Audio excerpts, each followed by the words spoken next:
Now time for the 7 things you'll be talking about today. Number 7. All right, Matt Gaetz, U.S. Representative Matt Gaetz claims there are 5 known assassination squads inside the United States, 3 of which are foreign and allegedly targeting former President Donald Trump, which Gaetz says he is sourcing a senior official in the Department of Homeland Security. They should do something about this. I'm going to go out on a limb here and say they should do something. There are 5 known assassination teams roaming the country. 3 of them are going after. Who are the other 2 going after? Gaetz expressed concern about insufficient security for Donald Trump, criticizing the Secret Service and pointing to gaps in the protective efforts despite known threats. Experts believe Trump is still at risk because, they have eyes and it's obvious that the man is still at risk. Number 6. A recent Scripps News Ipsos poll shows that a majority of Americans, particularly Republicans and independents, support mass deportations of illegal immigrants, while only 25% of Democrats agree. Who are those 25% of Democrats?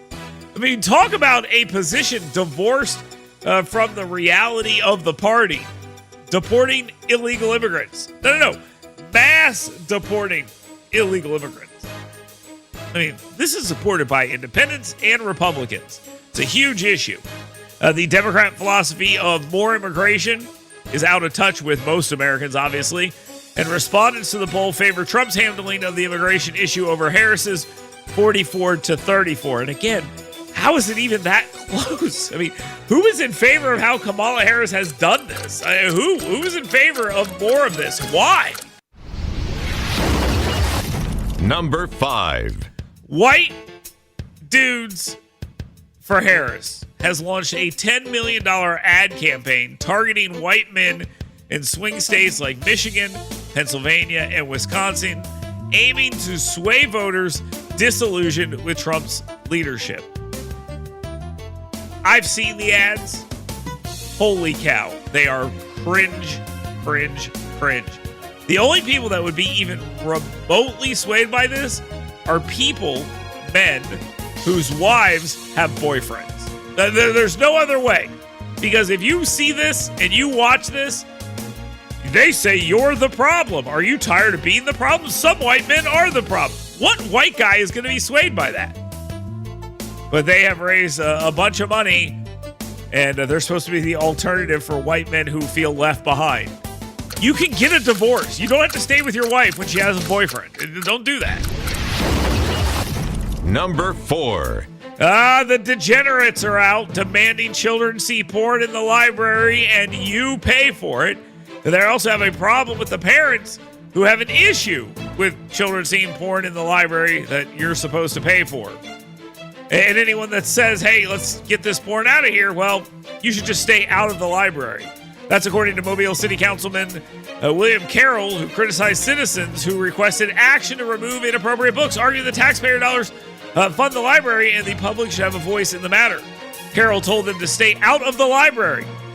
Fortunately, politicians like Carroll are losing this battle, and those advocating for some sanity at public libraries are winning. John Wall, the head of the ALGOP, has been elected to lead the Alabama Public Library Service Board.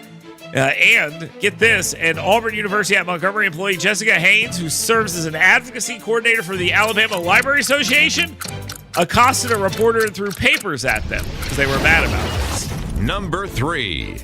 The 2024 presidential election is expected to hinge on 3 key states. What are they? They are Pennsylvania, they are Georgia, and they are, ready for this, North Carolina. And because of this, we have a October-ish surprise being dropped by CNN. And look, they got this guy dead to right. No question about it. Mark Robinson, the lieutenant governor of North Carolina, has come under fire for making inflammatory and embarrassing comments on a pornography website over a decade ago. It's being used to hurt Republicans in the state, including Donald Trump. Robinson, who now faces calls to drop out, referred to himself as a black Nazi, expressed controversial views on slavery, saying he'd buy a few blacks, And despite his public stance against transgender rights, man, they're killing him on this. Archive messages reveal that Robinson admitted to enjoying transgender pornography. So, yeah, good job. Great move here, guys. Number 2. Do you like lies? Because I got a good one for you. Montgomery is the safest city in the state of Alabama. And the second safest city in the nation, said no one ever.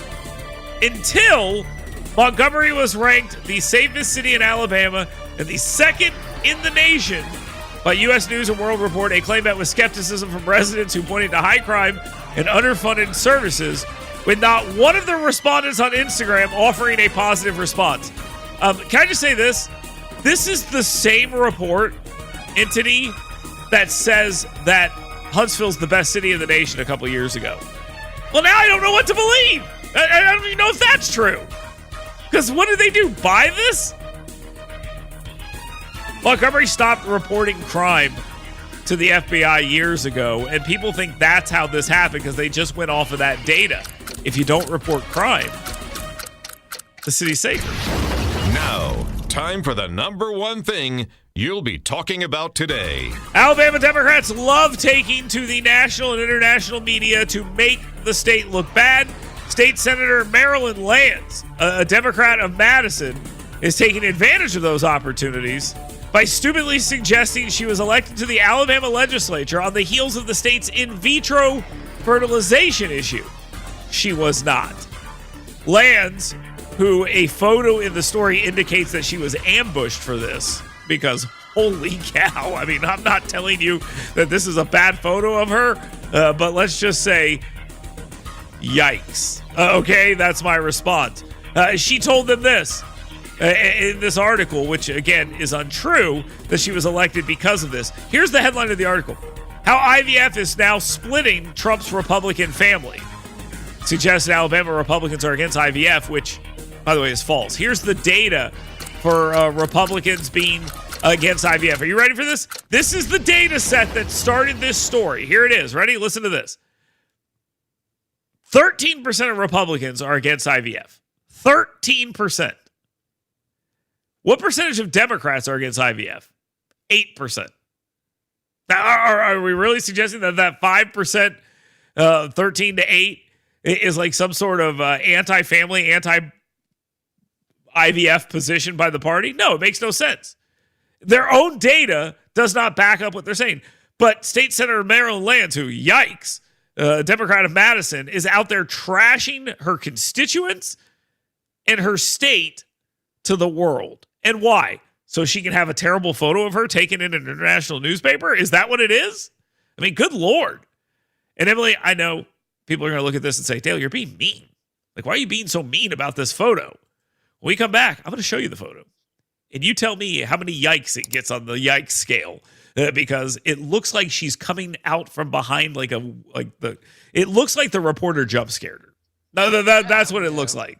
Yeah, and I know I'm not being nice about this, but it pisses me off when people go and do this to the state of Alabama from inside the state. Marilyn Lands, in this listening audience, she is your representative in Madison. You elected this moron, and she went out and decided to trash you for doing so. Good job, you stupid dumbasses. We'll be right back. Get WBNN's Dale Jackson's 7 Things You Should Be Talking About Today right in your email box every morning. Go to yellowhammernews.com and sign up today.